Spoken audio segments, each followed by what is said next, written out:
Okay, we're going to talk about fishing a two-fly leader system. A couple different ways to do it. Here is the real basic way. We've got your looped fly line, and let's say we loop on a 9-foot leader, and this will be 9 feet from to here. We're going to tie on a big dry fly, let's say a half down golden or something of that nature, big monster dry.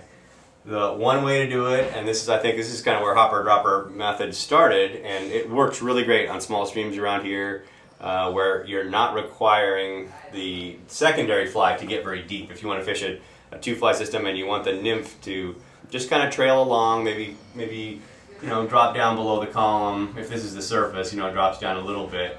I just tie another clinch knot right there to the bend of the hook, right, and I've got two flies.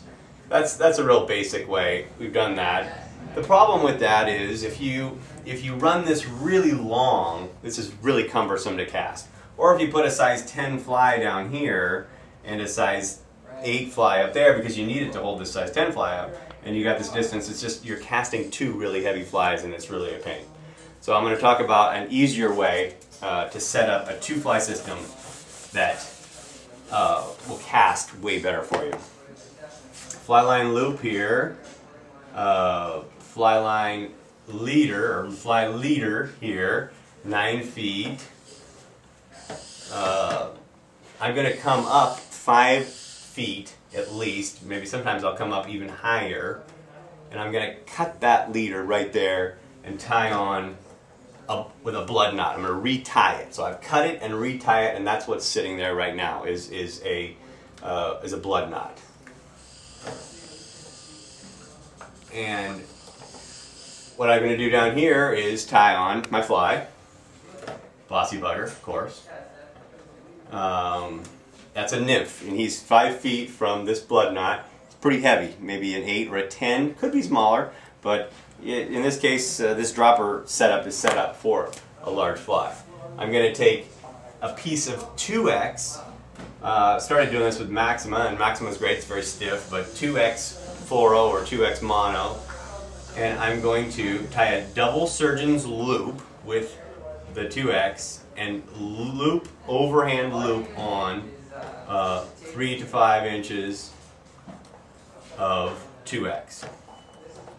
Now that is running both ways, you would think, but because this is a tapered leader, it doesn't have a tendency to ride up. It wants to ride down to this knot and stop. And that's where my big fly is, maybe a big stone fly or something like that, a big parachute. And that is going to cast, not really be a part of the cast, right? Really all you're doing is casting the possum bugger here, or the nymph, and this secondary fly is just along for the ride. Being that this mono is stiff, 2X being really important, it stays off the line. No dropper system is perfect though. I'm not saying that won't tangle, but it certainly do better than putting 5X, 3 to 5 inches of 5X double surgeon looped onto the 30-pound. This will do a tremendous amount better than 5X. 2X is really important, and I've even used bigger. But you don't want the fly to be too rigid either. This independent movement I think is great. This allows you to fish this just like a strike indicator nymph system if you want. Your fly is anchored to a degree when you mend this upstream. Great system for fishing two flies. Let's say that this is the hopper and this is the dropper, dry dropper. Well, you could also change that up, use the same exact system, but make these two swung wet flies. Could be two swung wet flies for trout or steelhead, but they will get in line with themselves if you want these to be two wets. And in the spring we do this a lot. Make this a heavy fly and make this a light fly. The heavy fly kind of getting things down, and that little emerger out front riding up into the surface film, especially at the tail end of the swing, does fantastic. Two flies set up 5 feet apart and easy to cast. Great dropper setup for the Mackenzie and Willamette and elsewhere.